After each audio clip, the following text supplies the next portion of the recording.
Então, bom dia a todos. Para quem não me conhece, meu nome é Lívia.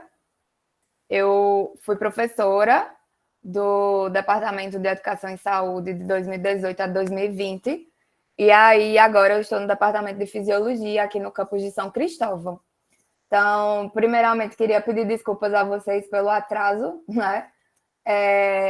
A outra plataforma que a gente tentou usar não deu certo, ficou travando o tempo todo. Para mim, eu não conseguia ter interação com vocês. Então, vamos lá aos resistentes, né, que ficaram aí esperando. Como eu já falei, eu sou a Lívia, minha área de pesquisa e de ensino é a parte de neurociência, por isso que me convidaram a dar essa palestra sobre comunicação neural, já que eu sou a responsável pela disciplina de fisiologia, mais especificamente pelo módulo de neurofisiologia. Então, hoje a gente vai falar um pouco sobre como as células nervosas, mas principalmente os neurônios, eles conseguem se comunicar, como é o processo que acontece para que a gente possa interagir com o meio externo e interagir também nosso meio interno, né? Receber as informações do que está acontecendo no interior do nosso corpo, bem como integrar todos os estímulos que a gente está recebendo a todo momento e processar isso no sistema nervoso central. Então, hoje eu trago um pouco para vocês. Deixa eu só passar aqui o slide. Então, a gente vai explorar um pouco sobre células do sistema nervoso. Então, vou passar um pouco para vocês uma revisão, tá? A gente vai explorar as propriedades elétricas dos neurônios, falar um pouco. Esse aqui é o foco da aula: potencial de repouso, potencial de ação e propagação do potencial de ação. E falar também de como os neurônios se comunicam, tanto entre neurônios, então, o neurônio com sua célula-alvo, que é a definição clássica de sinapse, né? Então, quais são os componentes, o que a diferença entre sinapse elétrica e química, como é que esses neurônios eles integram para que a gente possa processar os sinais e aí ter a função, né, que é do sistema nervoso, que a principal é a interação com o meio externo e o meio interno, tá? Então, é o nosso sistema nervoso que nos permite estar conscientes sobre o que está acontecendo no nosso meio, bem como estímulos a todo momento estão chegando também controles não conscientes a nível de tronco encefálico, principalmente, que a gente não se torna consciente, mas estão acontecendo. Então, exemplos dos receptores que estão presentes nas paredes das vísceras, o controle neural da nossa respiração, da pressão arterial. Então, tudo é integrado a nível de sistema nervoso, tá? Então, vocês estão no... podem falar no chat, ou podem abrir o microfone, tá, gente? Vocês estão no final do módulo de percepção. Já passaram por todo o módulo ou estão no início do módulo? No meio, tá. Então, já viram boa parte das coisas que... Eu acredito que tudo que eu vou falar aqui, a gente vai discutir, vocês já viram, tá? Vou tentar sempre correlacionar com alguma condição do nosso cotidiano para ficar mais fácil aí a associação do aprendizado. Então, ó, as células do sistema nervoso, nós podemos dividir o sistema nervoso anatomicamente, né, em sistema nervoso central e sistema nervoso periférico. Então, dentro do sistema nervoso central, a gente pode encontrar 4 tipos principais de células, que são de células da glia, na verdade, né, que são as células ependimárias, oligodendrócitos, astrócitos e microglia. Já no sistema nervoso periférico, a gente encontra as células da glia, esse tipo, células satélites e células de Chivan, e o famoso neurônio, né? Então, o neurônio ele é considerado a unidade funcional do sistema nervoso. O que é que significa unidade funcional? Todos os sistemas eles têm células que exercem a principal função do sistema. Então, quando a gente fala de sistema nervoso, é o neurônio.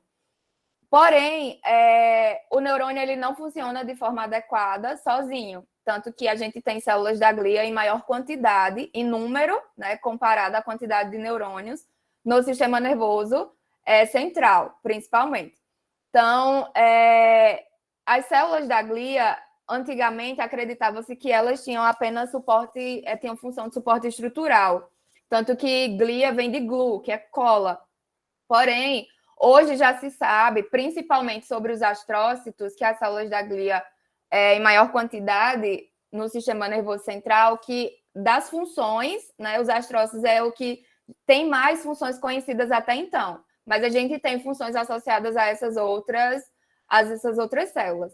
Então, os neurônios, eles são a célula responsável por receber o estímulo, integrar o estímulo e enviar um estímulo para a sua célula-alvo, que é a função do sistema nervoso, então esse processamento de sinal. Porém, a comunicação dos neurônios com sua célula-alvo, ela precisa do suporte funcional dessas outras células, cada uma com suas respectivas funções. Então, vou falar aqui de forma geral o que cada uma dessas células faz, tá? Então, as células ependimárias, por exemplo, as células ependimárias, elas revestem o canal central da medula e os ventrículos cerebrais e estão envolvidas, por elas terem esses prolongamentos aqui, alguém estava pedindo para entrar. Elas funcionam ajudando no transporte do líquido, o líquido cérebro-espinal. Em algumas regiões dos ventrículos, essas células elas são diferenciadas, que formam o plexo coroide, e aí ajudam a produção, no caso, são as responsáveis pela produção do líquido, ok? Oligodendrócito é a célula que forma a bainha de mielina nos axônios do sistema nervoso central. A gente vai falar um pouco qual é a função dessa bainha de mielina, a importância, na verdade, para a propagação do potencial de ação. Os astrócitos, como eu falei para vocês, são os que têm mais função conhecida até então. Então, eles têm suporte nutricional, tanto que eles têm prolongamentos aqui com os capilares lá no sistema nervoso central, no encéfalo e na medula, tá? E aí ajudam a pegar nutrientes, né, absorver nutrientes e enviar esses nutrientes para os neurônios e as células aqui do interstício nervoso. Tem suporte, formam a barreira hematoencefálica, liberam neurotransmissores, neuromediadores, tá? Ajuda no processo de remoção do excesso de neurotransmissores, sintetizam e produzem fatores neurotróficos, e existem sinapses que a gente tem a sinapse entre neurônio e uma célula glandular, quase que não sai, entre neurônio e uma célula muscular, e existem sinapse entre o neurônio e a sua célula-alvo, onde o astrócito está ali modulando aquela sinapse. Então, por produção de neuromediadores, né? Então, é o que a gente sabe que tem mais funções até então. Mas como o foco da aula de hoje não é células da glia, então vou explorar mais os neurônios. E a microglia faz a fagocitose, né, no sistema nervoso central. Já no sistema nervoso periférico, lá nos gânglios da da medula espinal, tá? A gente tem essas células satélites que elas são consideradas, digamos assim, das funções a mais recente, ainda o que se sabe menos, diríamos assim, tá? Mas elas ajudam no processo de transmissão de informação a nível do sistema nervoso periférico, principalmente no gânglio da raiz dorsal da medula espinal. Mas também tem alguns artigos mais recentes que mostram que elas são capazes de sintetizar fatores neurotróficos que modulam a transmissão de sinal nesses neurônios. Já as células de Schwann, ou Schwann, são as responsáveis pela formação da bainha de mielina no sistema nervoso periférico. Então, como eu falei para vocês, o nosso foco hoje é o neurônio. Então, o neurônio, ele pode ser classificado morfologicamente e funcionalmente. Então, esse seria um neurônio clássico. Então, a gente tem aqui as partes do neurônio, né? O corpo celular, com os seus dendritos, o axônio e seus terminais axônicos. Então, o que seria a função, né, do corpo celular? A integração do sinal. Na maior parte das vezes, as sinapses acontecem entre o terminal axônico e o dendrito de outro neurônio. Isso quando a sinapse é entre dois neurônios.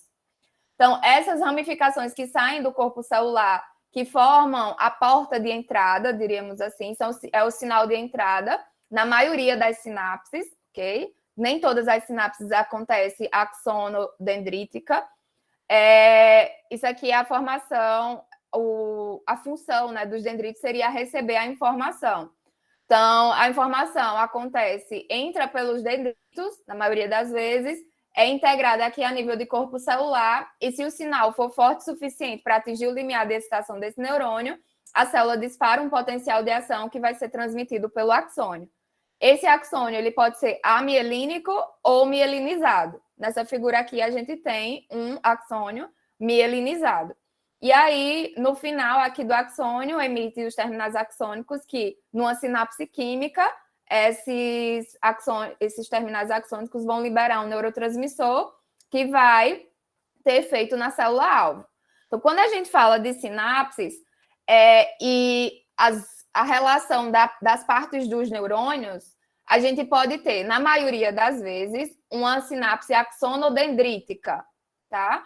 Mas também pode ser axonossomática, axonoaxônica, somatossomática.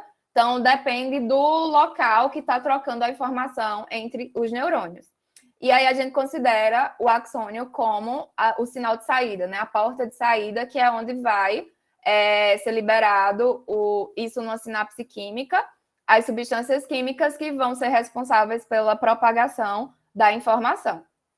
Então, uma das definições de sinapse é a região onde o terminal axonal se comunica com a célula-alvo pós-sináptica.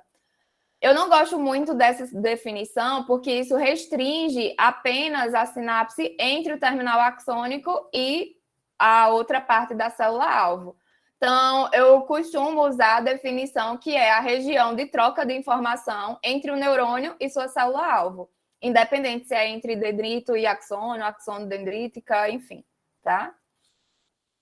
E aí, funcionalmente, esses neurônios, eles podem ser classificados de acordo, morfologicamente e funcionalmente, mas vamos falar primeiro morfologicamente, de acordo com a quantidade de ramos que saem do corpo celular. Então, os neurônios pseudonipolares são aqueles neurônios que estão principalmente no gânglio da raiz dorsal, da medula espinal, e eles podem ser mielinizados ou amielínicos, e do corpo celular sai um prolongamento que depois se bifurca, por isso que ele é chamado pseudo-unipolar. O bipolar é aquele que do corpo celular já sai dois prolongamentos. Então, dependendo da quantidade de ramos saindo do corpo celular, a gente tem essa classificação. Então, por exemplo, esse multipolar aqui, a gente tem vários dendritos saindo do corpo e um axônio que depois se ramifica. Esse aqui é uma célula de Purkinje, né? É parecida com a célula de Purkinje que a gente vê lá no cerebelo. Então, é uma árvore dendrítica, são vários ramos, então a gente considera multipolar. Também tem neurônios anaxônicos, ou seja, que não tem aquele prolongamento maior, diríamos assim, que funciona como axônio. E, funcionalmente, esses neurônios eles podem ser classificados em neurônios sensoriais, interneurônios e neurônios eferentes. Então, o que seriam esses neurônios sensoriais?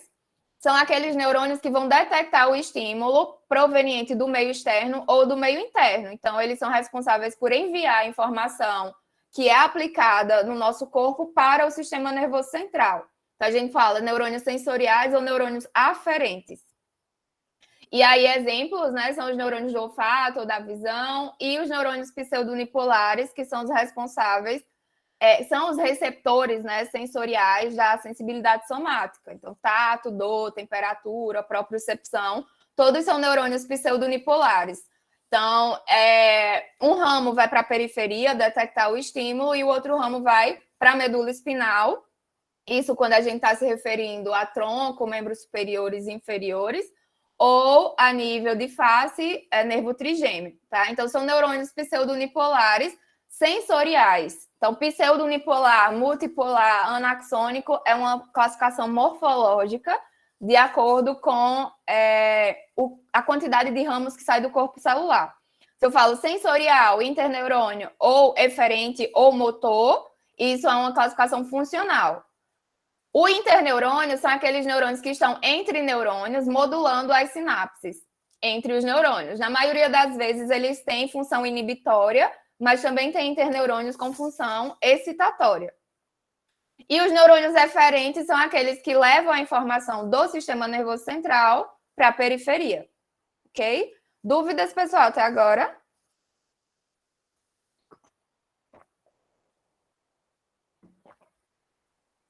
Podem falar aí no chat ou no microfone, tá?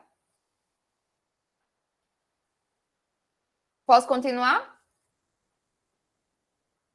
Não, Letícia perguntou aqui. Os eferentes são os de nocicepção? Não, os nociceptores são terminações nervosas livres, tá? Pseudonipolares. Então, quando a gente fala de sensibilidade, são neurônios sensoriais. Agora, esses nociceptores vão levar informação para a medula espinal e essa informação vai voltar para, por exemplo, causar um reflexo.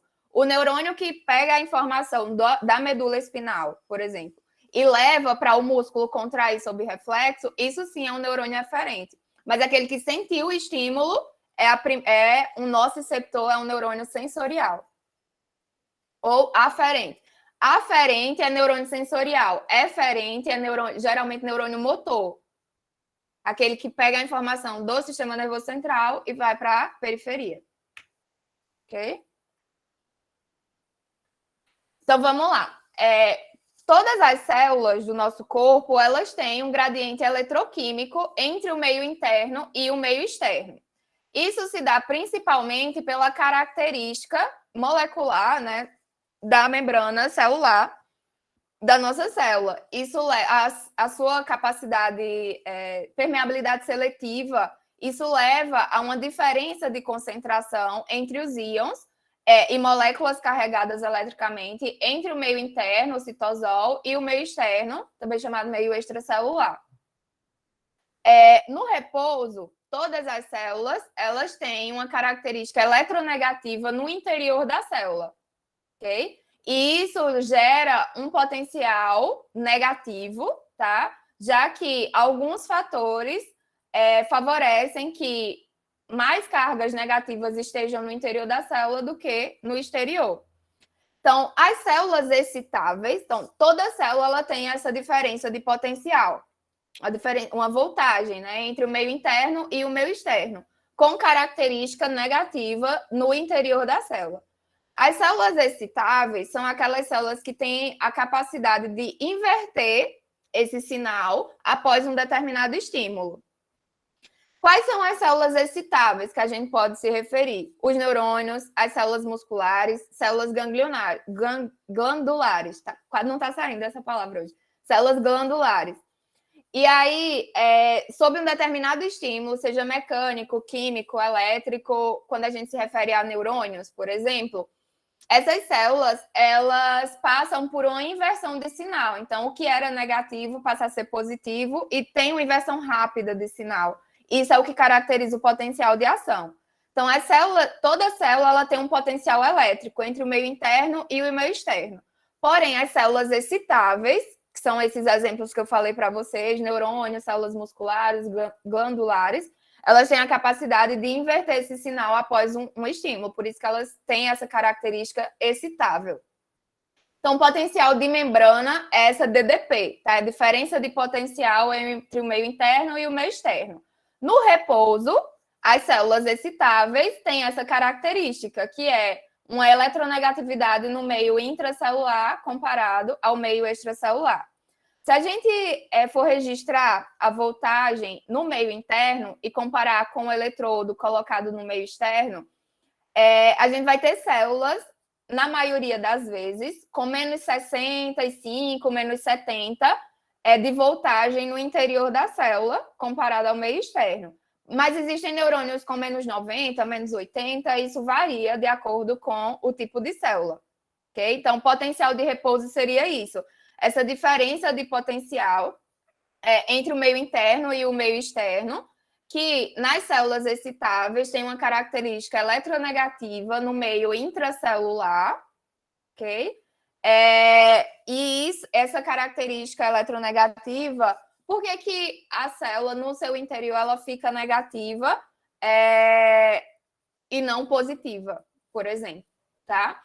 Então, no interior da célula, a gente tem ânions orgânicos, que são proteínas com cargas elétricas negativas, que pelo tamanho elas não conseguem ultrapassar a bicamada lipídica. Então, elas ficam retidas aqui.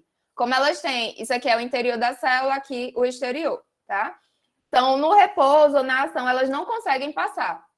E aí, como elas têm cargas elétricas negativas, elas retêm essa carga elétrica negativa.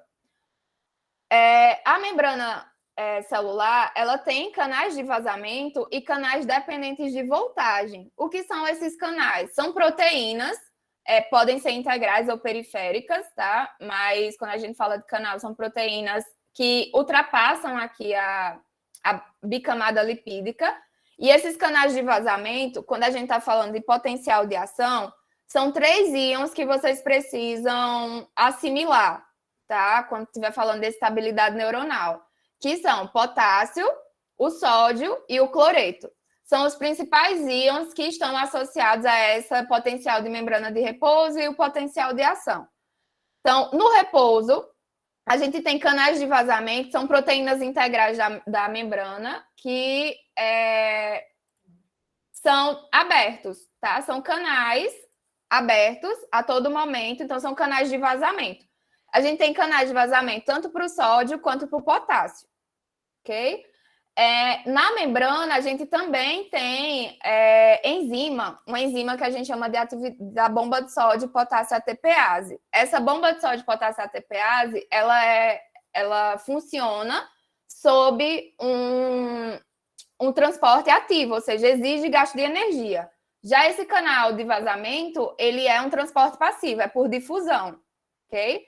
Então, no repouso, a gente tem tanto canais de potássio quanto canais de sódio de vazamento.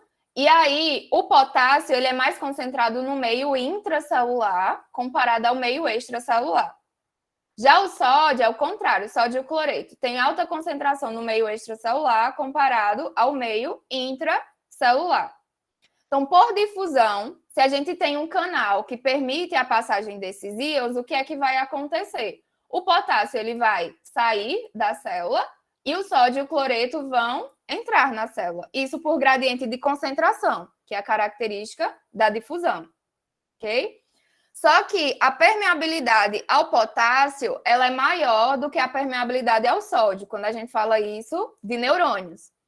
Então, o efluxo de potássio geralmente vai ser maior do que a entrada de sódio. Então, como o potássio ele tem carga positiva e ele está saindo mais do que o sódio está entrando, o que é que vai acontecer? Vai deixando menos positivo ou negativo o interior da célula. Isso é um dos fatores também que contribui para essa eletronegatividade no meio intracelular. A difusão do sódio e do potássio, porém, a maior permeabilidade é ao potássio do que ao sódio. O outro fator é a bomba de sódio potássio ATPase. Qual é a função dessa bomba? É transportar 3 sódio para o interior, para o exterior da célula e 2 íons potássio para o interior. Diferente da difusão, a bomba de sódio ela é um transporte ativo, então ela funciona, né, movendo íons contra o seu gradiente de concentração. Por isso que é contra o gradiente do sódio, porque o sódio não está mais concentrado no meio extracelular. Então, ela vai jogar sódio para onde já tem sódio. Então, está funcionando contra uma barreira, tá? Então, isso é contra uma resistência, melhor falando. Por isso que é contra o gradiente de concentração e isso exige gasto de energia. Então, como são essa bomba, né, sódio e potássio, ela joga 3 íons sódio para fora e 2 íons potássio para dentro, gera um déficit de uma carga positiva no meio interno. Então, já é também um fator que contribui para essa eletronegatividade no repouso do neurônio. Então, são esses 3 fatores principais, 4, né, principais que garantem essa eletronegatividade no repouso no interior da célula, que é a presença de íons orgânicos, de ânions orgânicos, tá? No interior da célula, que não são difusíveis, eles não conseguem passar pela bicamada lipídica. Os canais de vazamento, a difusão do potássio e do sódio, porém a permeabilidade maior ao potássio do que ao sódio. e a bomba de sódio, potássio, ATPase. Então, esses quatro fatores, considerando a difusão do sódio e potássio 2, né, é o que garante essa eletronegatividade no meio interno. Ok? Dúvidas até agora?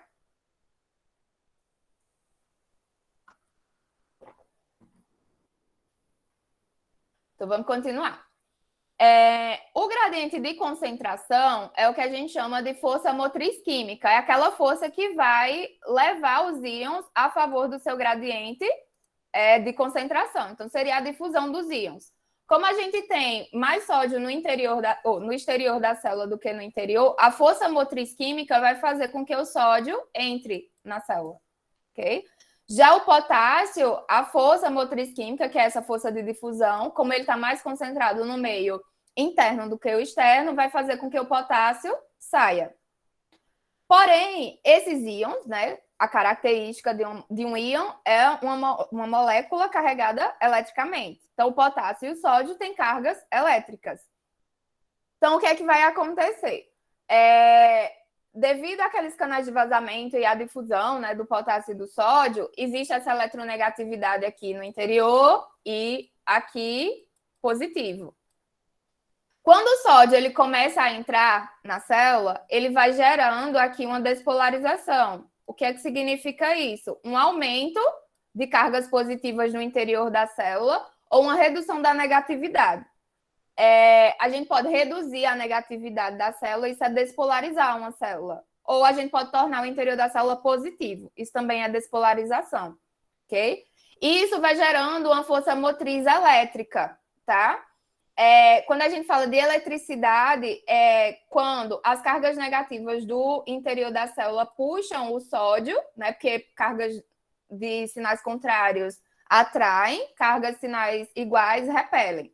Então, o negativo está puxando o sódio, combinando com o gradiente de concentração, já que por difusão ele já vai estar entrando.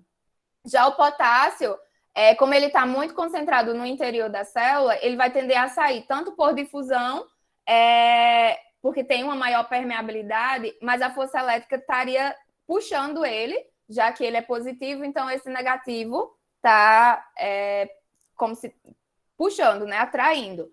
Porém, como a difusão do potássio ela é maior, né, vai deixando o interior da célula negativa, o sódio vai entrando, o que é que vai acontecer? Vai gerar uma força motriz elétrica que vai equilibrar com a força motriz química.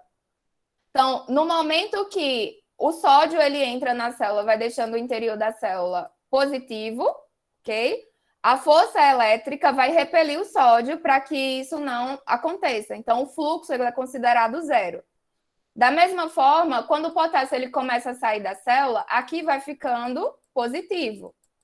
A força elétrica positiva no exterior da célula vai repelir o potássio, então vai impedir que o potássio continue saindo por difusão.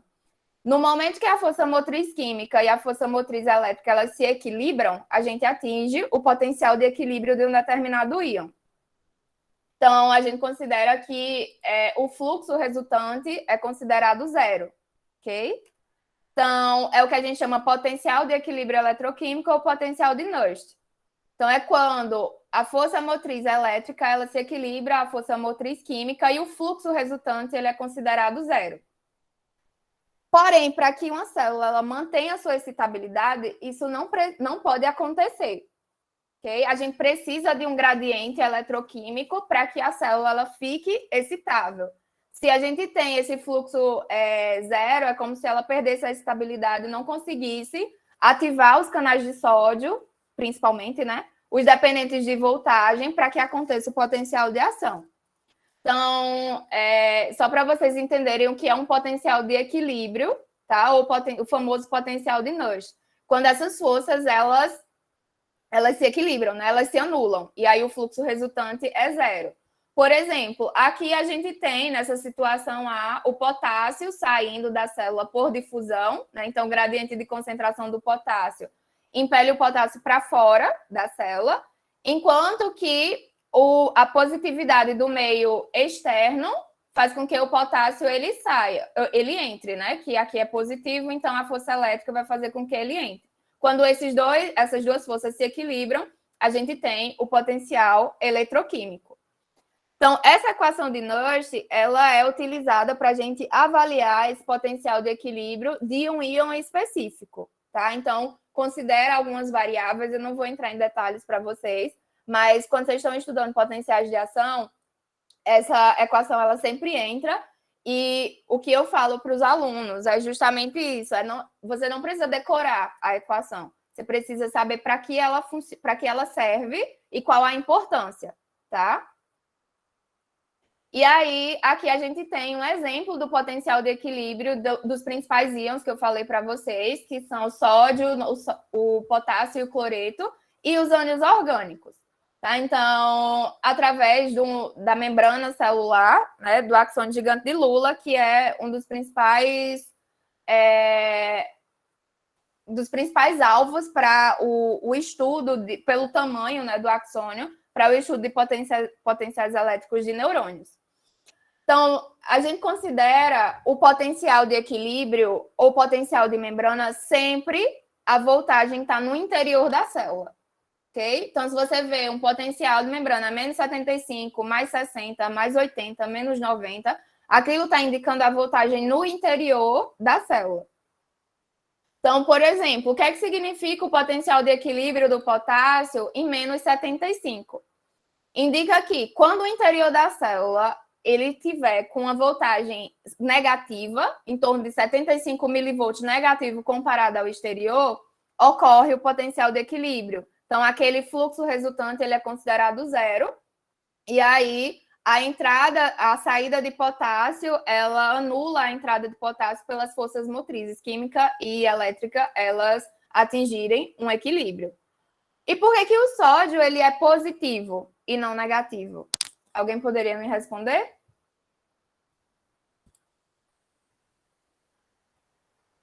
Isso, Jean, é para um íon específico.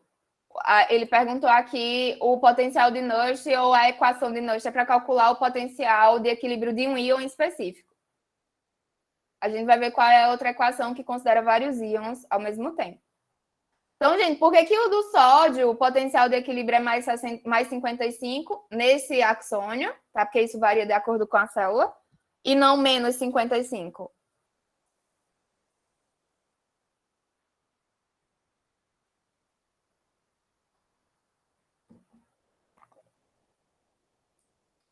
Alguém poderia responder?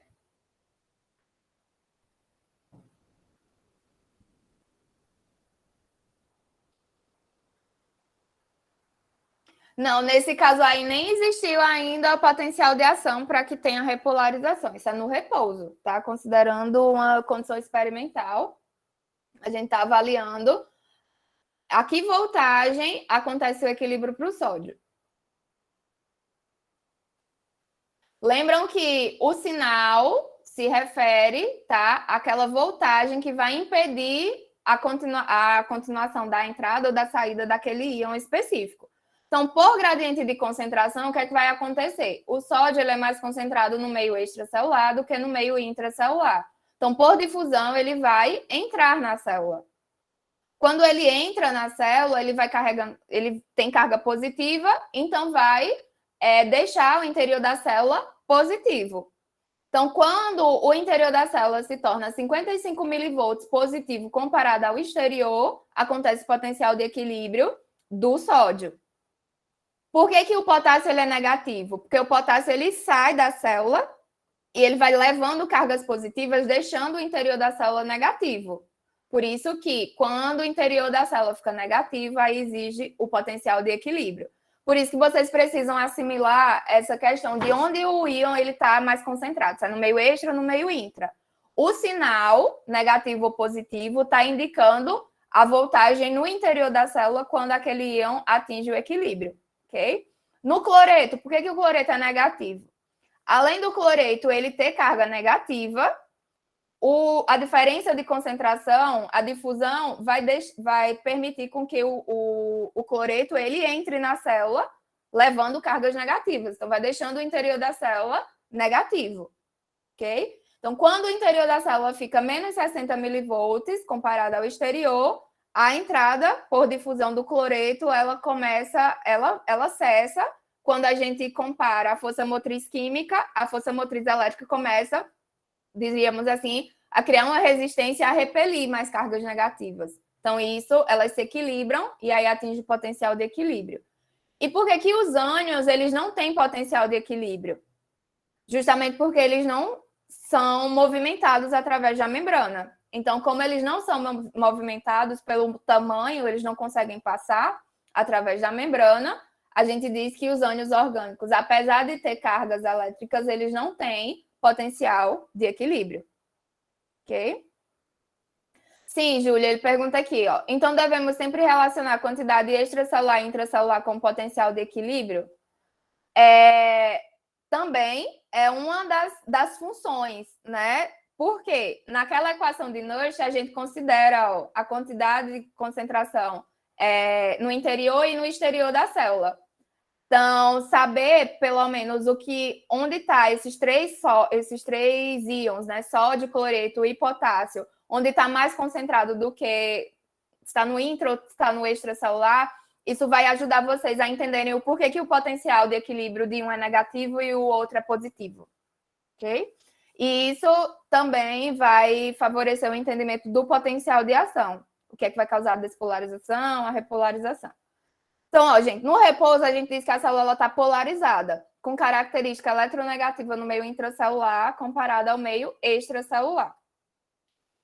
A equação de Goldman-Hodgkin-Katz, ela utiliza o mesmo princípio da equação de Nernst, só que para calcular o potencial de equilíbrio de uma célula, considerando vários íons ao mesmo tempo. Tá? Então, seria essa a equação de Goldman-Hodgkin-Katz. Então, vamos lá. Quando a célula está no repouso, falei para vocês já, característica eletronegativa, no meio interno, comparado ao meio externo. Então, aqui a gente tem, por exemplo, uma célula com menos 65 milivolts de potencial de repouso.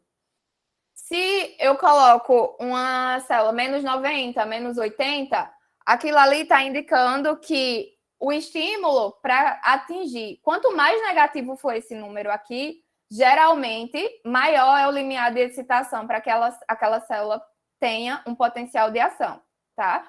Quando essa célula, esse número aqui, por exemplo, menos 40, menos 30, vai indicar que o estímulo ele precisa ser menos intenso para causar o potencial de ação.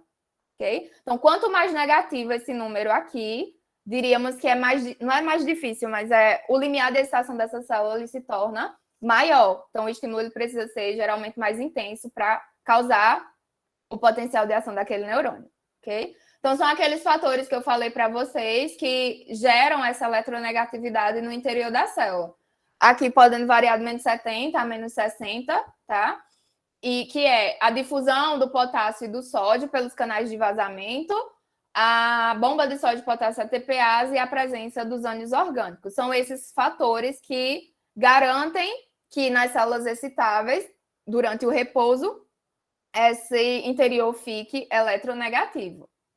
E aí, sob um determinado estímulo, ok? Como as células são excitáveis, como eu falei para vocês no início, toda célula tem aquele gradiente eletroquímico, porém, as células excitáveis têm a característica de alterar, né, inverter aqueles sinais após um determinado estímulo. Então, o que seria o potencial de ação? Seria essa reversão momentânea, tá, do potencial de membrana de repouso após um determinado estímulo. Quais seriam os estímulos que ativam neurônios?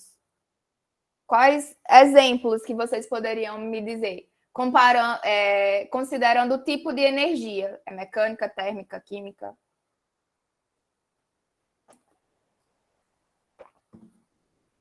O toque é um estímulo mecânico, temperatura, estímulo térmico, onda sonora, estímulo mecânico, estiramento da pele, estímulo mecânico. Então, a gente tem receptores sensoriais, que são neurônios, ok? Na maioria das vezes, quando a gente fala sensibilidade somática, são neurônios. Mas sensibilidade de sentidos especiais, alguns são neurônios, outros não. Mas receptores sensoriais, eles são geralmente neurônios pseudonipolares, que vão detectar, por exemplo, no toque, né? Eu estou aplicando o estímulo na minha mão, está tendo um neurônio aqui nessa região que está sendo sensível a esse toque. Para eu sentir o toque, então, eu posso tocar e não sentir. Aquilo ali diz que não ocorreu potencial de ação. Se eu estou considerando o potencial de ação em um neurônio sensorial, se eu estiver sentindo o estímulo, aquilo ali disparou um potencial de ação. Se você não estiver sentindo, é porque o estímulo não foi suficiente para disparar um potencial de ação. Toda célula ela tem um limiar de excitação. Então, o estímulo, para disparar um potencial de ação, ele precisa atingir esse limiar de excitação, ok? E existem alguns fatores que podem aumentar ou reduzir essa DDP, promovendo uma aproximação do limiar de excitação ou uma redução do limiar de excitação, ok? Então, quando eu aplico um estímulo, eu estou sentindo, então quer dizer que a informação, o toque mecânico, né, o estímulo mecânico, gerou um potencial receptor, no receptor sensorial, que é o neurônio, a informação foi lá para a minha medula, subiu para o tronco encefálico, depois para o tálamo, depois para o meu córtex somatosensorial. E aí me fez sentir de forma consciente que foi aplicado um estímulo mecânico na minha mão, ok? E o que é esse potencial de ação? Quando a gente fala de potencial de ação, é a reversão do potencial de membrana de repouso e ele tem algumas fases, ok? Essa pós-hiperpolarização aqui, ou hiperpolarização, geralmente a gente não pode generalizar. Algumas células elas têm essa fase mais longa, outras não têm hiperpolarização, então depende do tipo de célula que a gente está falando. Mas a gente considera uma fase do potencial de ação. Então, ó, no repouso, potencial de repouso da membrana é em torno de menos 70. Considerando esse neurônio que sentiu aqui o toque. Então, o toque foi suficiente, então ele atingiu o limiar de excitação do neurônio e aí promoveu uma despolarização que ativou os canais de sódio dependentes de voltagem. E isso causa uma despolarização.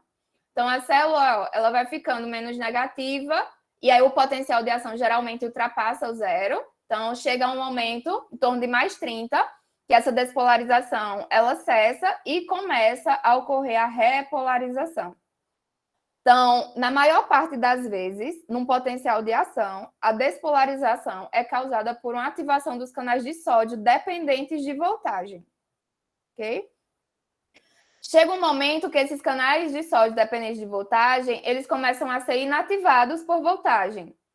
Nesse momento aqui, durante essa fase de despolarização, os canais de potássio dependentes de voltagem também começam a ser ativados. Porém, eles têm uma cinética, né, mais lenta do que o do sódio. Então, nessa fase aqui, é que coincide uma maior abertura dos canais de potássio dependentes de voltagem. O que é que vai acontecer?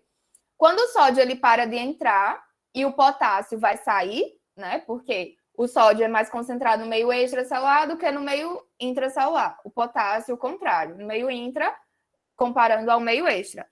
Então, se a gente tem um canal de sódio dependente de voltagem ativado, o sódio entra na célula. Isso promove uma despolarização da célula.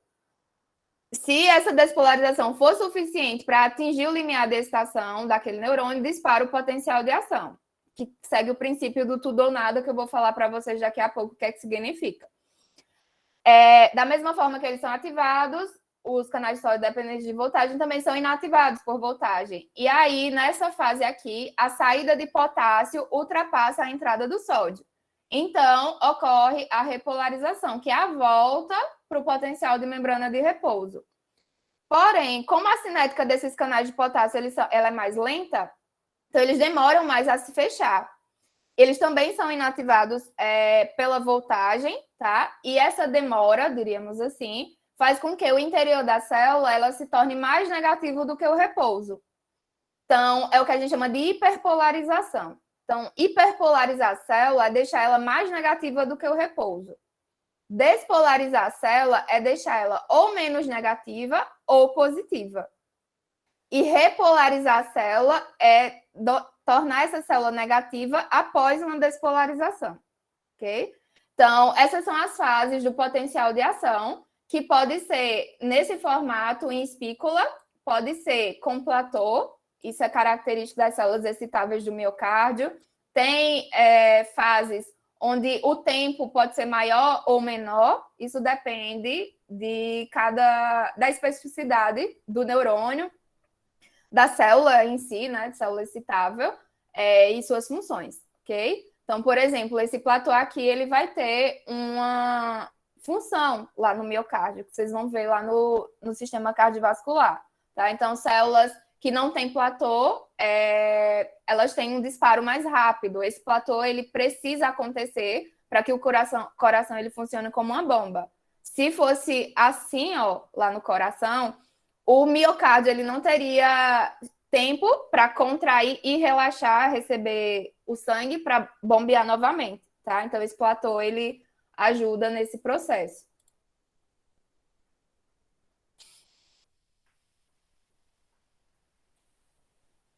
O Júlio falou aqui, os neurônios também podem ser despolarizados pela injeção de uma corrente elétrica através de um microeletrodo? Sim, um estímulo elétrico.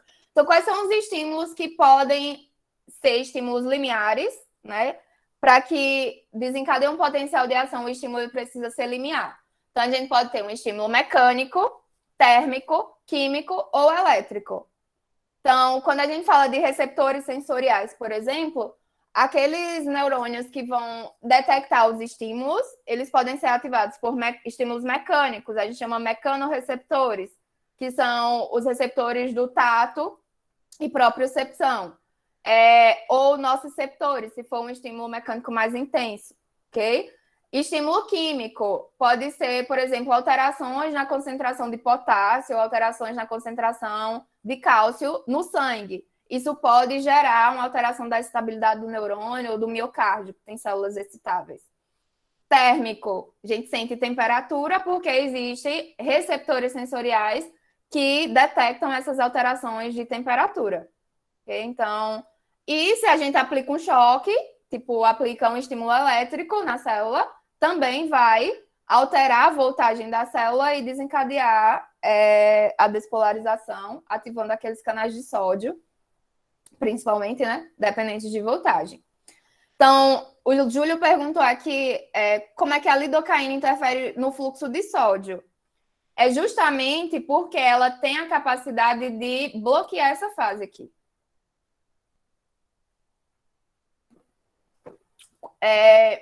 Se a gente aplica um medicamento ou algum mecanismo que bloqueie a ativação dos canais de sódio dependente de voltagem, a gente bloqueia o potencial de ação. Por isso que a lidocaína é um anestésico, ela bloqueia a passagem de informação sensorial, porque ela está bloqueando o início do potencial de ação. Então, se você bloqueia o canal de sódio dependente de voltagem, você bloqueia a despolarização, consequentemente, não tem potencial de ação.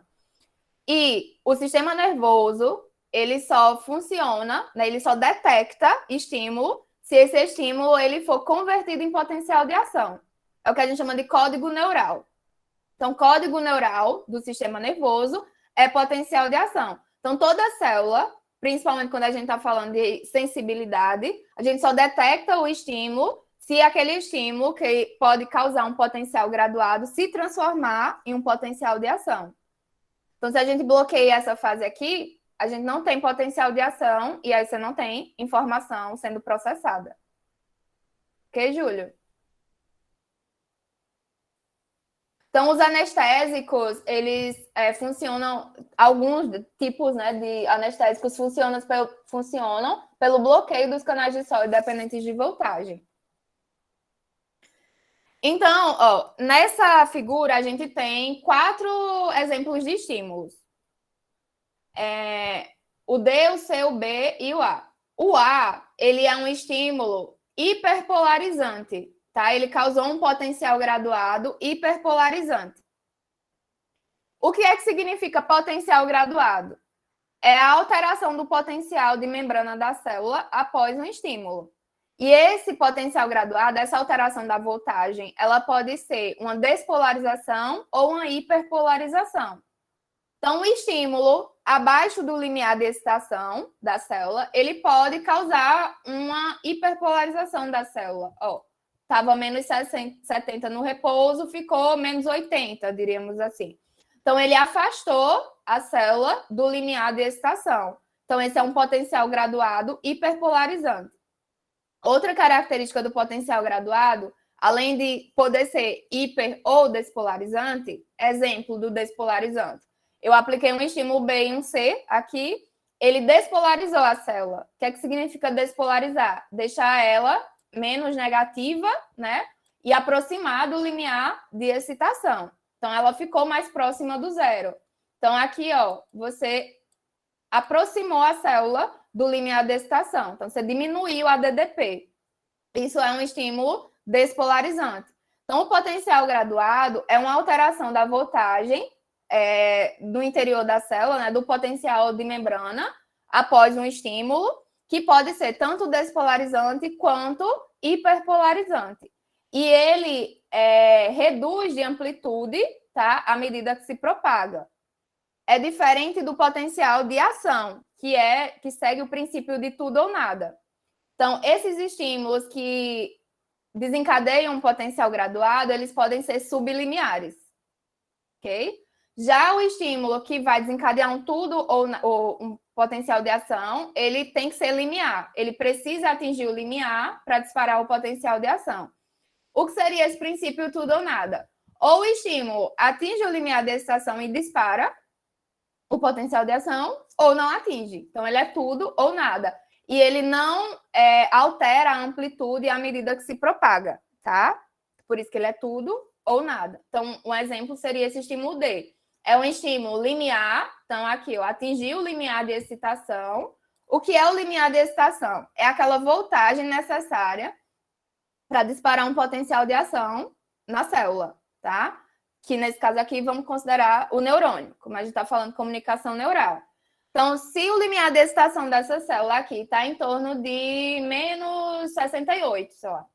Tá? Não, tá próximo aqui de 50, né? 50, 40, 30. Aqui está 50, tá?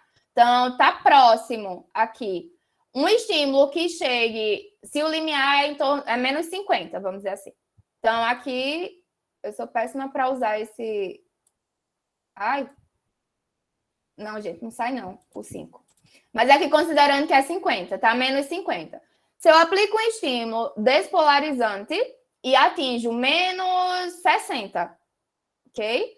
Isso é um estímulo sublimiar, porque o limiar dele é menos 50. Então, eu causei um potencial graduado despolarizante, ok? Agora, se eu aplico um estímulo e ele atinge o menos 50, ele é um estímulo limiar, porque atingiu a voltagem necessária para disparar o potencial de ação. Agora, se eu aplico um estímulo e jogo essa DDP para menos 90, isso é um potencial graduado hiperpolarizante. Então, eu afastei do limiar. Então, é um estímulo inibitório. Todo estímulo que diminua a DDP, que é a diferença de potencial, ok? Ele é um estímulo excitatório. E esse potencial graduado, ele pode ser suficiente para atingir o limiar e aí vai disparar o potencial de ação. Então, um potencial graduado despolarizante pode ou não levar a um potencial de ação. Mas o potencial graduado hiperpolarizante tem um efeito inibitório, porque vai aumentar a diferença de potencial. Certo? Samuel perguntou se a aula fica gravada. Eu estou gravando a aula. Depois eu passo o link para a Ana e aí ela passa para vocês. Tá? Não, o Daí perguntou assim, o potencial é o potencial graduado, tá, o Daí? Seria no repouso? Não, é quando você aplica o estímulo na célula. Então, quando você aplica o estímulo, você vai alterar aquela voltagem no meio interno, e essa alteração de voltagem após um estímulo é o que a gente chama de potencial graduado. Então, por que ele é graduado? Porque ele é graduado de acordo com a intensidade do estímulo. Então, se eu aplico um estímulo menos intenso, eu despolarizo a célula. Se eu aplico um estímulo mais intenso, eu despolarizo mais a célula. E se eu aplico um estímulo mais intenso que atinge o limiar, eu desencadeio um potencial de ação. Então, graduado porque ele depende da intensidade do estímulo. O potencial de ação, nesse caso, é aquele que o estímulo ele precisa ser limiar. ele não é graduado. É um estímulo que, se ele atinge a intensidade suficiente, dispara o potencial de ação, ou ele é tudo ou ele é nada. Então, existem essas diferenças básicas entre potencial graduado e potencial de ação. O graduado, ele depende da intensidade do estímulo, ele pode ser despolarizante ou hiperpolarizante. Já o potencial de ação, ele é sempre despolarizante, e o estímulo ele precisa ser limiar. Já o potencial graduado, ele pode ser desencadeado por estímulos sublimiares. Ok? Então, por exemplo, se eu aplico um estímulo químico na célula, libera um neurotransmissor em um neurônio e ele vai atingir o outro neurônio. Essa substância química produzida pelo terminal pré-sináptico pode chegar aqui nesse neurônio pós-sináptico e causar um potencial graduado, tanto despolarizante quanto hiperpolarizante. Se for despolarizante e for limiar, aí vai atingir o limiar de excitação e disparar um potencial de ação nesse segundo neurônio. Caso seja hiperpolarizante, ele vai inibir a segunda célula, né? A célula pós-sináptica. Ok? Mas daqui a pouco eu repito para vocês essa definição de PEPs e PIPs. Todo mundo entendeu a diferença entre potencial graduado e potencial de ação?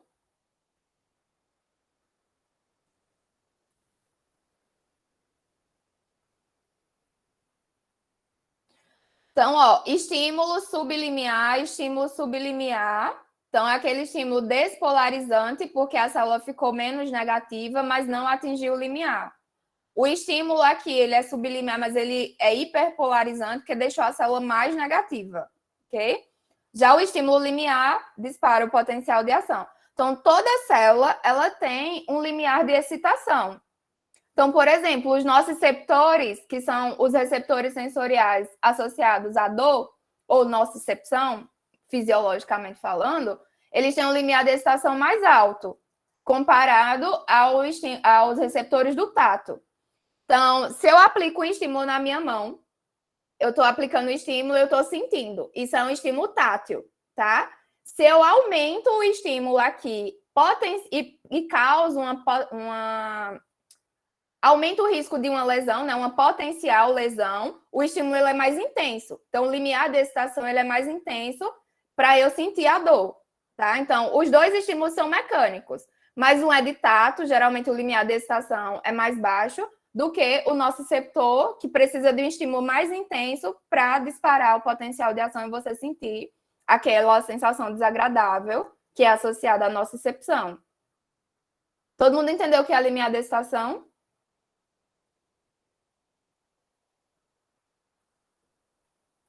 Eu vou continuar, tá? Então, ó, aqui é uma imagem que representa todas as fases do potencial de ação e os mecanismos. É um livro que eu gosto muito, que é da Silverton.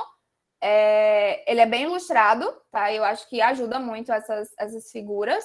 Então, a gente tem as fases do potencial de ação, repouso, despolarização, hiperpolarização, pós-hiperpolarização e volta ao repouso. Então, aqui a gente tem aqueles 4 fatores garantindo o potencial de repouso da membrana. Um estímulo limiar ativa os canais de sódio, né? O estímulo para desencadear um potencial de ação, ele precisa ser despolarizante, ok? Então, ele é despolarizante, e aí essa despolarização faz com que ative os canais de sódio dependentes de voltagem, aí causa a despolarização. Aqui, inativa os canais de sódio dependentes de voltagem, os canais dependentes de voltagem do potássio se abrem, e aí volta a repolarização, pós-hiperpolarização e volta ao repouso. Então, ó, mais uma vez, esse exemplo que eu falei para vocês do toque da mão. O receptor sensorial, que é um neurônio, ele detecta o estímulo mecânico, ok? Então, tem canais, por exemplo, canais de sódio que se abrem quando você aplica um estímulo mecânico nesse neurônio. Quando o estímulo mecânico ele ativa esses canais de estiramento, ele leva à entrada de sódio. Aí, quando o sódio entra, despolariza a célula e ativa os canais dependentes de voltagem, ok? Por isso que a gente tem estímulos térmicos, químicos, mecânicos, elétricos. Então, esses estímulos, eles vão acontecer no receptor sensorial, que vai transduzir o sinal. É o transdutor de energia. Ele vai converter um tipo de energia em outro. O único tipo de energia que o nosso sistema nervoso ele é capaz de processar é energia elétrica, é o potencial de ação, é corrente elétrica. Então, todo estímulo, independente do tipo de energia que é aplicada, ele precisa ser convertido em um potencial de ação para que a gente possa ter o processamento dessa informação a nível do sistema nervoso central, principalmente. Ok? E aí, durante a propagação do potencial de ação, existem dois períodos, que a gente chama o período refratário absoluto e o período refratário relativo. Então, essa fase aqui de período refratário absoluto é aquele período durante o potencial de ação, onde, se a gente aplicar um segundo estímulo, então você aplica o estímulo, dispara um potencial de ação. Se eu ver em um curto intervalo de tempo e aplico outro estímulo, aquela célula está refratária ao segundo estímulo, ela não vai disparar um segundo potencial de ação. Então, é por isso que a gente fala período refratário absoluto. Ela não responde a um segundo potencial de ação. Isso acontece principalmente devido à inativação dos canais de sódio, dependentes de voltagem. Ok? Então, como eles estão inativados, independente da intensidade do segundo estímulo, eles não vão ser ativados. Eles precisam ter uma alteração de voltagem para se tornar ativados novamente. E aí, um segundo estímulo, quando é aplicado, ele pode disparar um potencial de ação nesse período refratário relativo. A célula não precisa voltar para o repouso para que ela se torne excitável novamente. Nesse período, no final da repolarização, alguns canais de sódio, dependentes de voltagem, eles já vão estar prontos para serem ativados novamente. E aí, se eu aplico um estímulo aqui, eu posso desencadear um segundo potencial de ação. Por isso que eu falo que é um período refratário relativo. E a duração desse período refratário é o que vai controlar a frequência de disparos de potencial de ação em uma célula. Ok? Então, se eu tenho um período refratário absoluto mais longo, eu preciso ter um intervalo maior entre estímulos para que eu tenha 2 potenciais de ação. Se eu tenho um período refratário mais curto, eu posso aplicar 2 estímulos sucessivos e essa célula ela vai disparar 2 potenciais de ação. Pode falar, Jean. No caso das fibras de Purkinje do coração, o período refratário seria no intervalo menor? Maior. Maior. Certo. Justamente porque a gente precisa do potencial de ação ter aquele platô para ter o tempo suficiente para o músculo relaxar antes da próxima contração. Então, se a gente tem vários potenciais de ação disparados em sequência, no caso do miocárdio ou no músculo, isso pode levar a uma somação e causar uma contração sustentada, é o que a gente chama de tetania. E para ele exercer a função de bomba, ele precisa contrair e relaxar. Então, o período refratário absoluto maior é o que acontece lá no coração. Tá bom, obrigado. E aí, uma vez disparado esse potencial de ação, então, no neurônio, a zona de disparo, ou seja, onde aquele potencial graduado ele é convertido em potencial de ação, é essa região aqui, que a gente chama de cone de implantação, ou zona de disparo. Então, o que é que acontece? Essa região, ela é rica em canais de sódio dependentes de voltagem. Então, quando os estímulos eles são aplicados nesse neurônio aqui, ele está recebendo informações de vários outros neurônios. Essa voltagem, a alteração da voltagem, ela vai ser processada aqui a nível do corpo celular e quando chegar aqui na zona de disparo, se ela for suficiente para atingir o limiar desse neurônio, acontece o potencial de ação. E aí, aquela fase de despolarização e repolarização vai acontecendo em direção ao terminal axônico.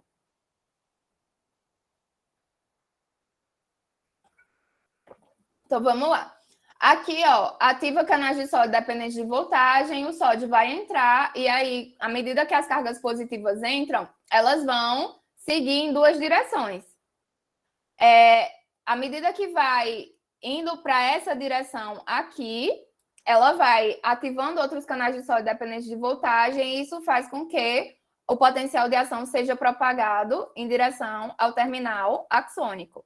O que é que impede esse sódio ele ativar canais de sódio nessa região aqui? Aqueles canais eles estão inativados por voltagem. Então, por isso que isso favorece a propagação unidirecional do potencial de ação do corpo celular para o terminal axônico, tá? A inativação desses canais de sódio que estão ficando para trás. Então, é como se o sódio que entra, ele só vai ser... ele vai ter efeito, né, nessa direção aqui, ok? E aí, à medida que o sódio vai entrando e vai propagando o potencial de ação nessa região, essa região que está ficando para trás vai repolarizando. Então, à medida que vai repolarizando, vai entrando no período refratário relativo, e aí um segundo estímulo que chega aqui pode disparar um segundo potencial de ação. Então, prosseguindo. Então, quais são os fatores que influenciam a propagação do potencial de ação? Quando a gente fala impulso nervoso, é a propagação do potencial de ação no axônio, ok? Então, existem dois fatores principais que alteram a velocidade de propagação do impulso nervoso, do potencial de ação, que é o diâmetro e a quantidade de mielina. Então, o diâmetro, ele altera a resistência do axônio, então, a resistência axial. Então, quanto maior o diâmetro, maior a velocidade, porque tem uma relação inversa, né? Se a gente aumenta o diâmetro, a gente reduz a resistência axial e isso favorece o fluxo da corrente elétrica. Então, nesse exemplo aqui, ó, a gente tem dois tipos de axônio, o axônio mielinizado do gato e o axônio não mielinizado da lula. E aqui o diâmetro. Então, ó, quanto maior o diâmetro, maior a velocidade. Quanto maior a quantidade de mielina, maior a velocidade. Então, acredita-se que, como a gente não teria espaço suficiente para ter neurônios de grande diâmetro e mielinizados, isso iria ocupar uma quantidade de espaço enorme, então a gente precisaria de uma proporção corporal maior. Acredita-se que, à medida que a gente foi evoluindo, a mielina ela veio como compensação para a gente reduzir o diâmetro dos axônios. Então, existem axônios de pequeno diâmetro, mas que são mielinizados, e a mielina compensaria essa redução do diâmetro. Então, neurônios, eles podem ser de grande diâmetro e mielinizados, de pequeno diâmetro e mielinizados, ou de grande e pequeno diâmetro amielínicos. Então, o que é que a mielina faz para que aumente ou module, né, melhor falando, a propagação do potencial de ação? Provavelmente vocês já ouviram o conceito de condução saltatória. O que seria essa condução saltatória? Nos neurônios amielínicos, é diferente, tá, gente? Eu falar neurônio axônio amielínico e axônio desmielinizado. Alguém sabe me dizer a diferença? Por que eu não posso dizer que o axônio aqui ele é desmielinizado? Ele é amielínico. Alguém poderia me dizer a diferença? Pode falar, Samuel. Eu acredito que talvez esse processo de desmielinização ocorra naquelas doenças degeneralizantes, né? Geralmente isso. O axônio ele devia ser naturalmente, né? Mielinizado, e por algum problema, algo que aconteceu de errado, ele perdeu esse artifício. Isso. Então, ó, quando eu falo um neurônio, um axônio, por que eu falo axônio? Porque é a parte do neurônio que vai ter ou não mielina, tá? Então, axônio mielinizado ou axônio desmielinizado. Desmielinizado é quando ele tinha mielina e, por algum motivo, perde essa mielina. Axônio amielínico é aquele que já nasceu sem mielina, ok? Então, nos axônios amielínicos, o que é que acontece? Quando o potencial de ação é disparado aqui na zona de disparo, ele vai seguir em todo o percurso do axônio, tá? Não tem mielina. Então, ele vai seguir continuamente até o terminal axônico, que numa sinapse química vai promover a liberação do neurotransmissor. Já no neurônio que tem um axônio mielinizado, a gente tem segmentos do axônio, que são mielínicos, e aí, entre esses segmentos, a gente tem os nodos, são regiões que não têm mielina. Qual é a função da mielina? É isolante elétrico. Então, ela tem uma bicamada lipídica que impede a troca de íons na região que tem mielina. Então, ela funciona como uma capa mesmo. Então, nesse meu fio aqui, né, do fone, existe corrente elétrica passando no interior, então considerem que esse aqui seja um axônio. Essa capa envolvente, tá, seria a mielina. Só que aí, como é que eu não estou recebendo choque? Porque ela está contínua, ok? Nos axônios, fisiologicamente, a gente tem segmentos do axônio que é mielinizado. Entre esses segmentos de mielina, a gente tem os nodos ou nós de Ranvier. E são nesses nós que acontece a regeneração, diríamos assim, do potencial de ação, e é o que faz essa condução saltatória. Não é que o potencial de ação vai saltar assim, não, tá, gente? Ele salta, né? Ele é conduzido interiormente, tá? No interior da célula. Então, ativa canais de sódio, o sódio entra e vai ser propagado nessa região. Como aqui não vai ter vazamento do sódio, o sódio vai indo nessa direção. Quando chega aqui, tem mais canais de sódio, e aí restaura ou regenera o potencial de ação, e a gente tem essa condição saltatória. Como não existe o vazamento do sódio, essa força elétrica ela é uma força motriz que vai acelerar o processo da condução do impulso até chegar no terminal axônico. Por isso que a gente fala que os neurônios que têm axônios mielinizados, eles têm uma velocidade de condução mais rápida. Por quê? Porque eles têm essa condução saltatória, ok? E aí, não é uma condução contínua como nos neurônios amielínicos. Outra característica desses neurônios, desses axônios mielinizados, é justamente uma redução do gasto energético. Então, à medida que a gente evoluiu, a gente ganhou a mielina, que aumenta a velocidade de condução e ainda tem essa redução do gasto energético, uma vez que a restauração dos potenciais de ação vai acontecer naquelas regiões dos nodos de Ranvier. Então, não vai precisar a bomba de sódio e potássio restaurar todo o percurso do axônio. Então, isso seria uma eficiência energética também, tá? A presença da baía de mielina.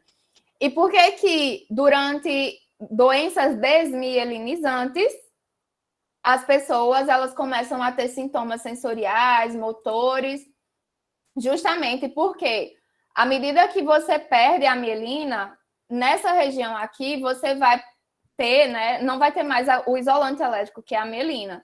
E aí pode acontecer vazamento de canais de íons sódios, e o potencial ele vai perder amplitude, e quando chegar aqui no terminal axônico, não vai ser suficiente para liberar os neurotransmissores.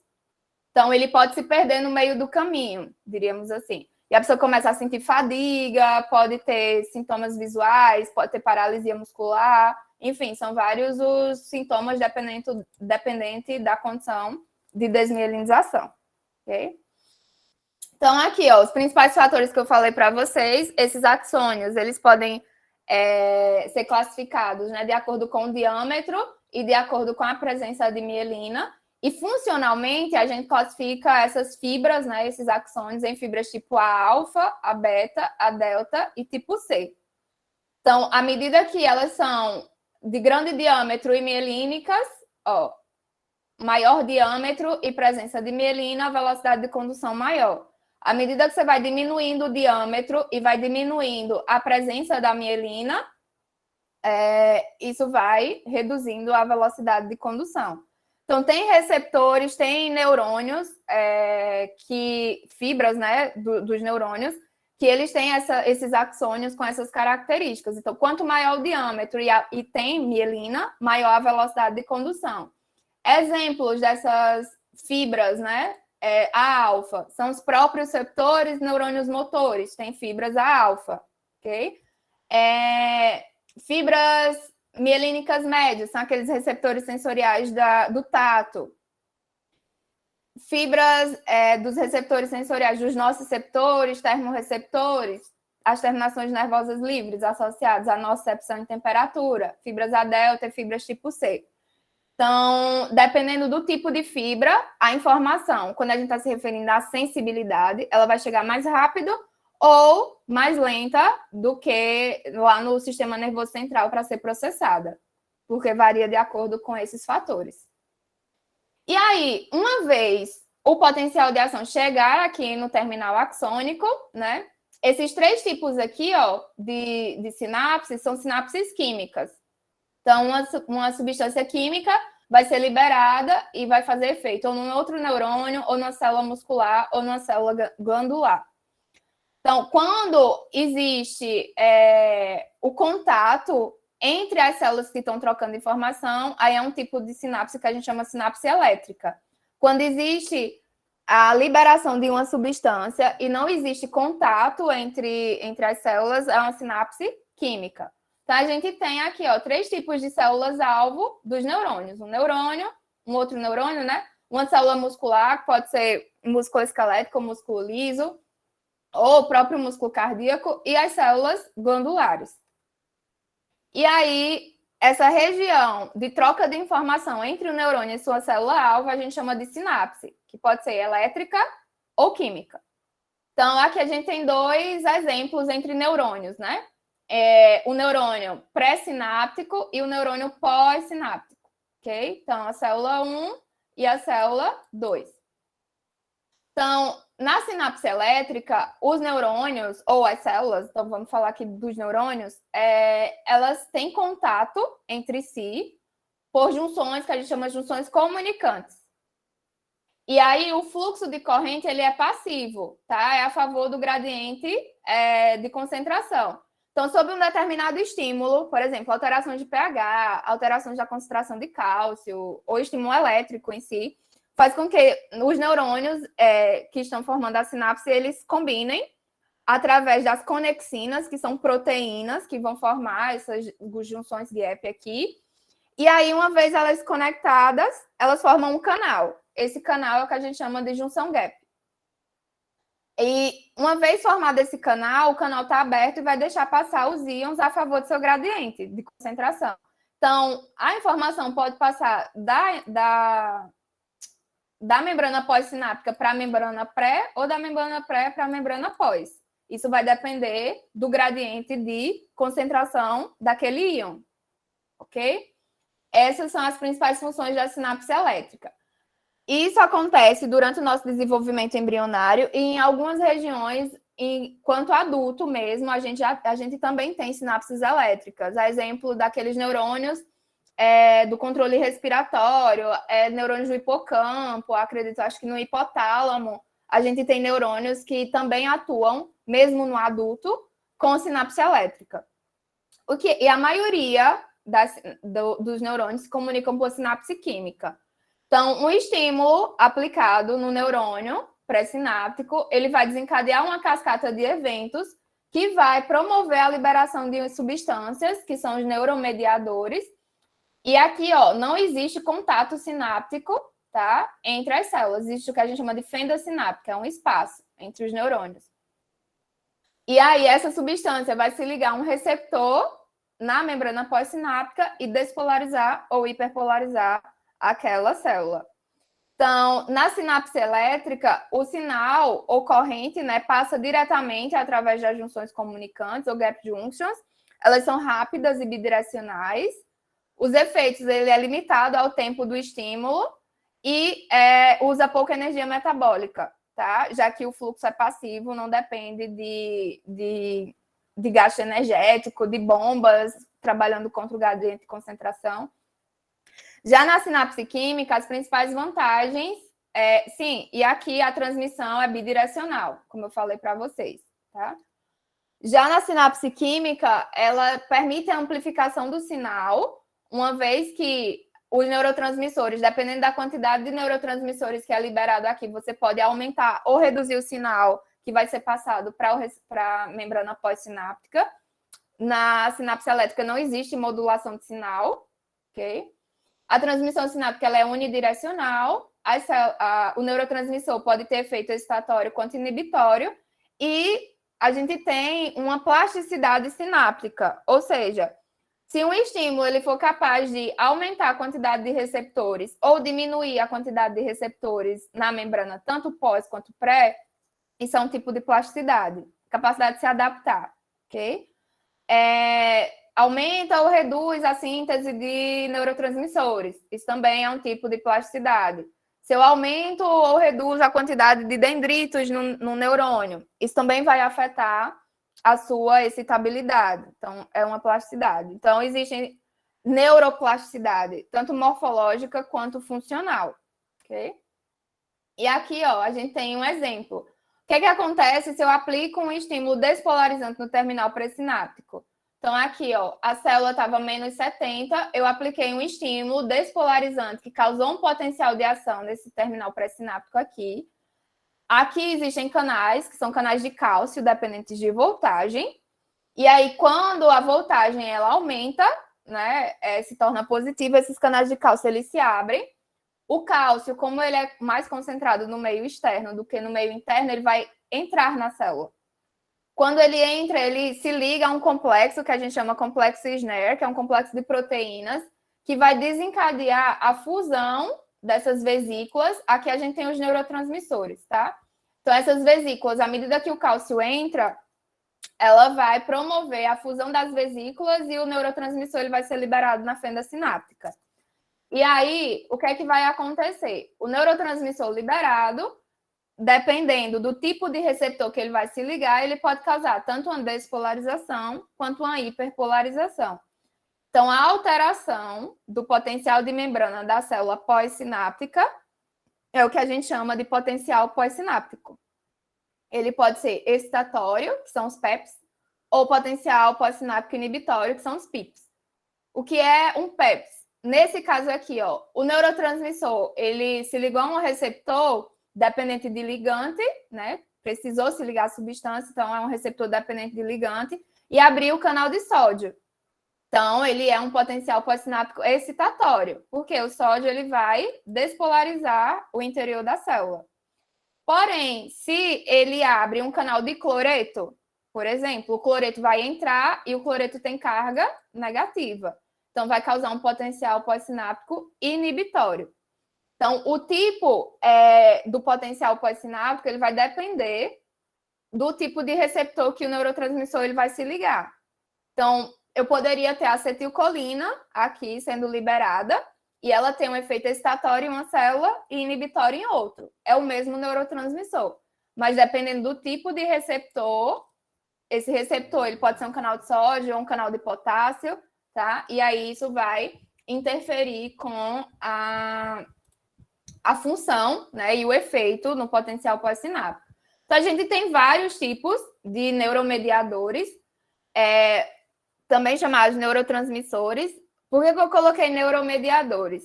O Roberto Lente, que é aquele livro 100 bilhões de neurônios, ele classifica os neuromediadores em 3 classes de acordo com a composição, o local de síntese, mas todos são substâncias químicas produzidas e liberadas por neurônios. Porém, de acordo com essas características, ele classifica em neurotransmissores, neurohormônios e neuropeptídeos. Mas considerem tudo aí neurotransmissor. Mas neurotransmissores são aquelas substâncias mais com carga molecular menor, tá? Com tamanho menor.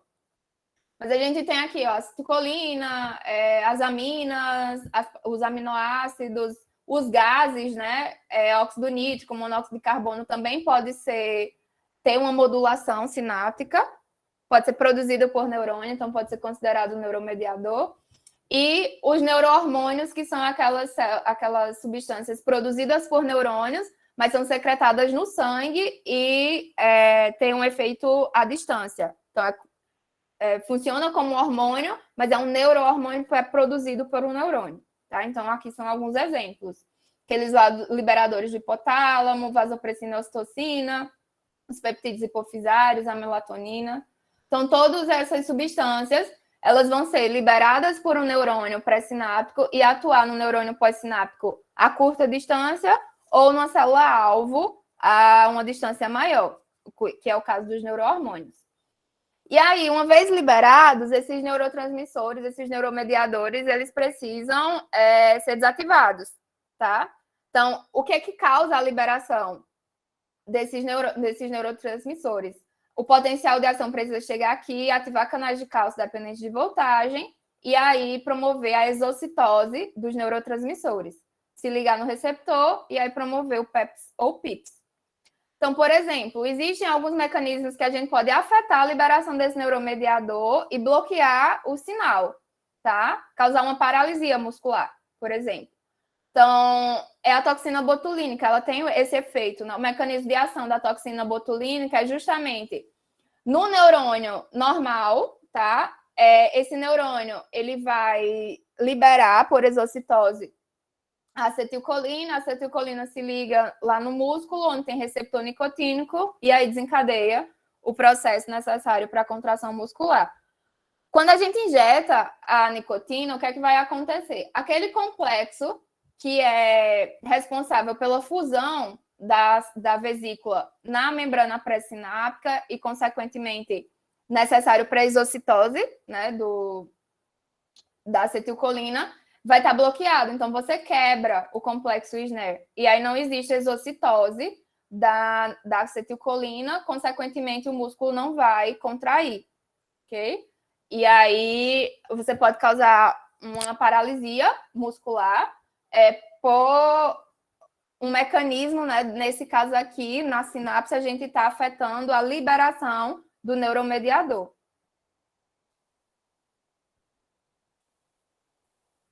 Mas qualquer passo, desde a síntese até a liberação, até quando esse neurotransmissor ele é ligado aqui no receptor, você pode bloquear a transmissão da informação.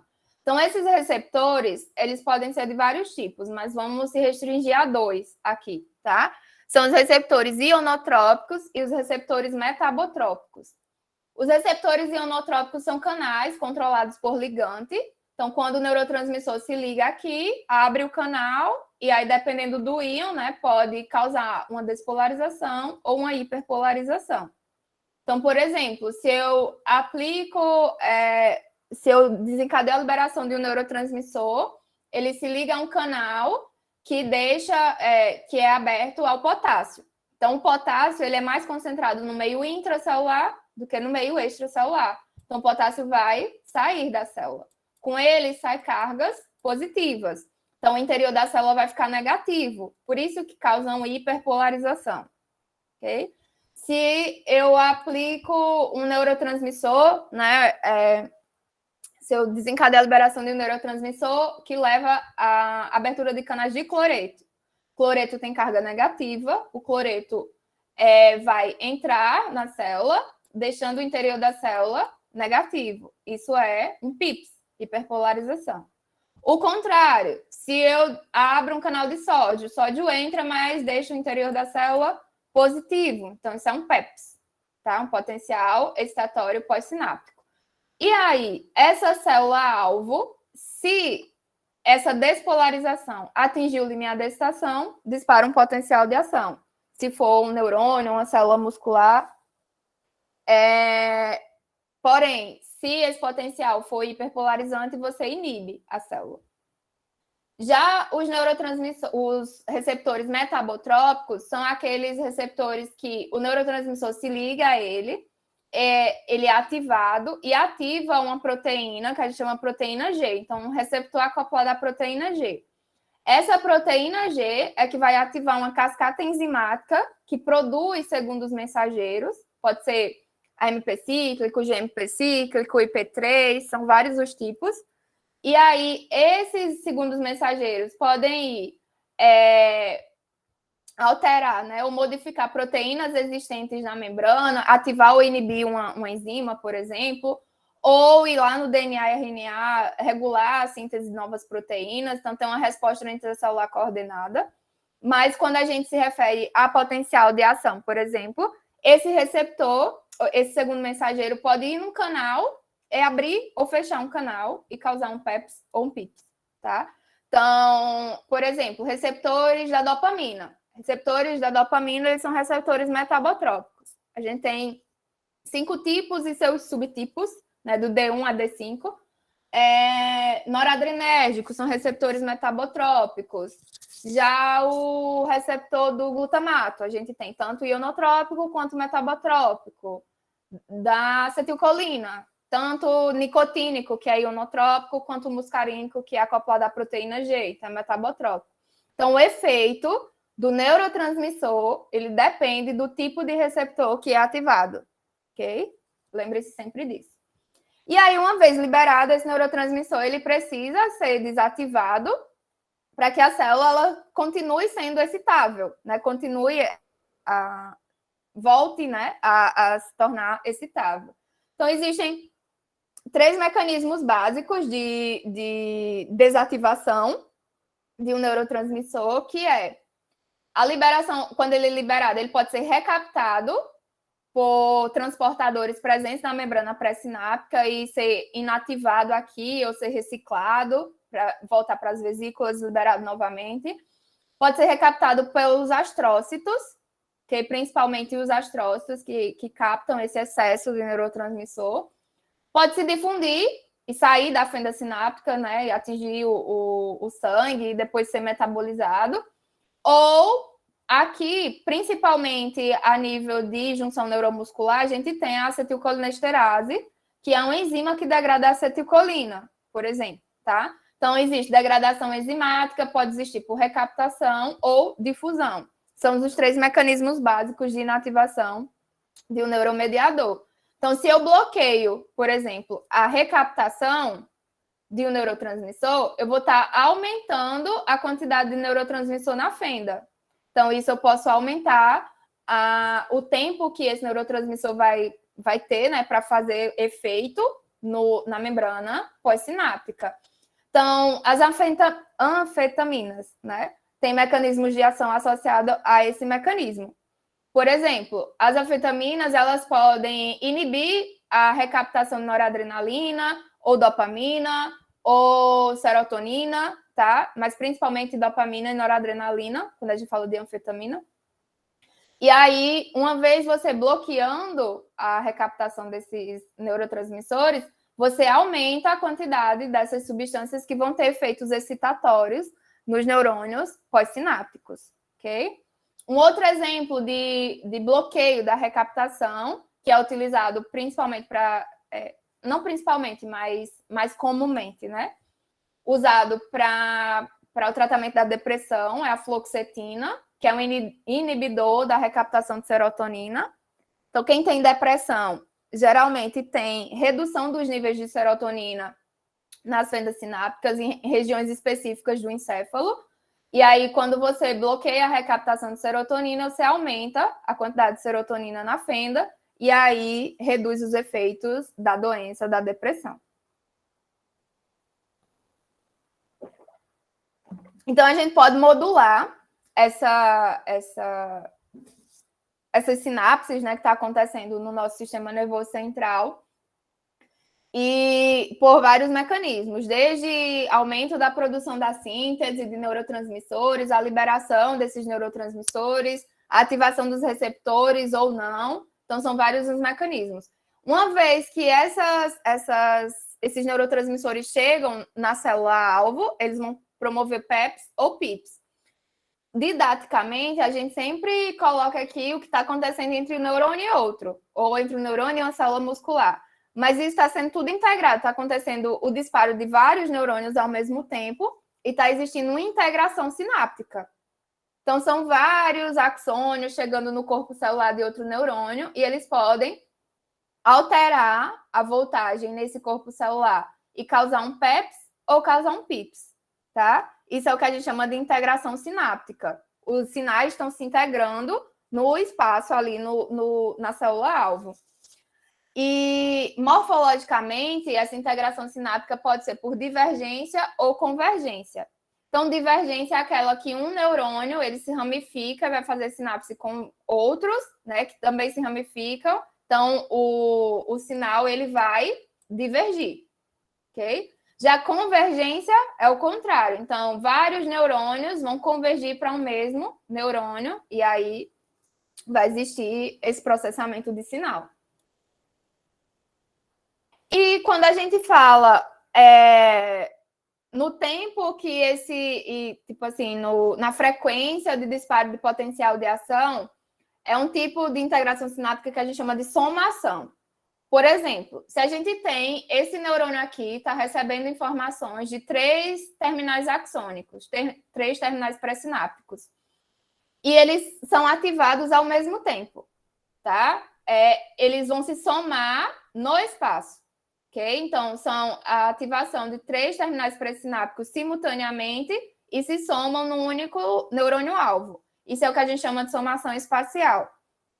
Essa somação, ela pode ser suficiente para atingir o potencial de ação, nesse caso A aqui, ou esses 3 terminais pré-sinápticos podem ter efeitos diferentes, e aí, quando se somam, o limiar que chega aqui na zona de disparo não é suficiente, e aí o neurônio não vai disparar um potencial de ação. Então, nem sempre a somação espacial ela vai causar uma excitação no neurônio-alvo. Ela pode causar uma inibição.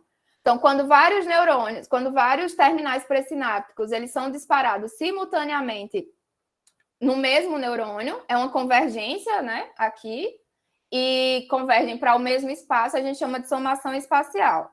Porém, se a gente aplica um estímulo no mesmo terminal, tá, no mesmo axônio, mas muda o intervalo de tempo entre os estímulos, então a gente está fazendo uma somação temporal. A gente está mudando o tempo entre os estímulos. Então, nesse caso aqui, ó, um eletrodo ele gerou um sinal na zona de disparo desse terminal aqui. Você aplica um estímulo A e depois do segundo estímulo você aplica um segundo estímulo, tá? Então, A1 e A2. Se você respeitar esse intervalo, os 2 estímulos eles são sublimiares. Então, eles são despolarizantes, mas sublimiares. Porém, se você encurtar esse tempo aqui entre os estímulos, você pode causar uma somação. E aí, essa somação atinge o limiar e dispara um potencial de ação. É o que a gente chama de somação temporal, ok? Então, a todo momento está acontecendo essa integração sináptica morfológica de divergência e convergência e essa funcional de espacial e temporal. Até porque tudo no nosso organismo é integrado, tá? A gente fala as sinapses entre neurônios ou neurônio celular-alvo por forma didática, mas está acontecendo. Para eu movimentar minha mão aqui, são vários neurônios que estão sendo disparados, estão sendo ativados e outros estão sendo inibidos para que eu tenha essa coordenação motora, ok? E aí, algumas doenças, elas têm repercussões, né, na sua fisiopatologia, já tem mecanismos que identificados, onde a gente tem uma transmissão sináptica disfuncional ou inadequada. Então, exemplos da doença de Parkinson, doença de Alzheimer, a depressão, transtorno de ansiedade, miastenia grave, esclerose múltipla, síndrome de Guillain-Barré. Então, cada doença dessa, ela tem um mecanismo fisiopatológico que, direto ou indiretamente, está afetando a transmissão da informação entre o neurônio e sua célula-alvo. Por exemplo, a doença de Parkinson. Principal característica fisiopatológica é a morte de neurônios dopaminérgicos. Então, em núcleos específicos lá do encéfalo, que a gente chama núcleos da base, mais precisamente na substância negra, parte compacta, a gente tem esses neurônios que sintetizam dopamina. E aí, por vários mecanismos, esses neurônios, eles podem degenerar, tá? É uma doença neurodegenerativa. E aí você perde ou reduz a quantidade de dopamina nos neurônios alvo, e aí isso vai ter repercussões motoras, por exemplo. Vai causar o tremor, vai causar a rigidez, são os sinais cardinais da doença de Parkinson. A doença de Alzheimer está associada à degeneração de neurônios colinérgicos, então, de acetilcolina. Então, você reduz a quantidade de acetilcolina em áreas específicas do cérebro e aí tem as repercussões sintomáticas, né, da doença de Alzheimer. Depressão, da mesma forma. Já na miastenia grave, acontece o principal defeito é no receptor, na fibra muscular. Então, a acetilcolina ela é liberada, porém, geralmente está associada a uma doença autoimune, e aí ocorre a liberação da acetilcolina, só que não tem receptor para se ligar à acetilcolina. Então, como eu falei para vocês, só vai ter transmissão da informação se o neurotransmissor se ligar ao seu receptor. Quando a gente bloqueia esse receptor na membrana pós-sináptica ou por algum motivo ele não está funcional, não tem efeito na membrana pós-sináptica. E aí, no caso, como aqui é músculo, a pessoa não tem a contração muscular. Esclerose múltipla é uma doença desmielinizante. Então, como a gente falou lá no início da aula, geralmente também está associada à questão autoimune. Os neurônios eles começam a perder a mielina, e aí o potencial de ação vai perdendo amplitude, e à medida que vai evoluindo a doença, você não tem a liberação de neurotransmissores, porque como ele perde amplitude, a voltagem que chega no terminal axônico não é suficiente para ativar os canais de cálcio dependentes de voltagem, e aí vai ter as repercussões, tá? Síndrome de Guillain-Barré é uma polineuropatia periférica que causa desmielinização. Então, vários fatores podem afetar a transmissão sináptica, tá? E aí gerar as principais, né, que eu coloquei aqui, doenças mais conhecidas. E uma coisa que eu sempre gosto de frisar, esclerose múltipla não é a mesma coisa de esclerose lateral amiotrófica, tá, gente? Esclerose múltipla é uma doença desmielinizante do sistema nervoso central. Já a esclerose lateral amiotrófica é uma doença neurodegenerativa motora. São neurônios motores, geralmente começa na medula, tá? É ascendente o percurso. Então, existe essa diferença entre esclerose múltipla e esclerose lateral amiotrófica. Muita gente se confunde. Ok? Depois do bombardeio de informações, os resistentes, né? Os que ficaram até agora. Alguma dúvida, pessoal?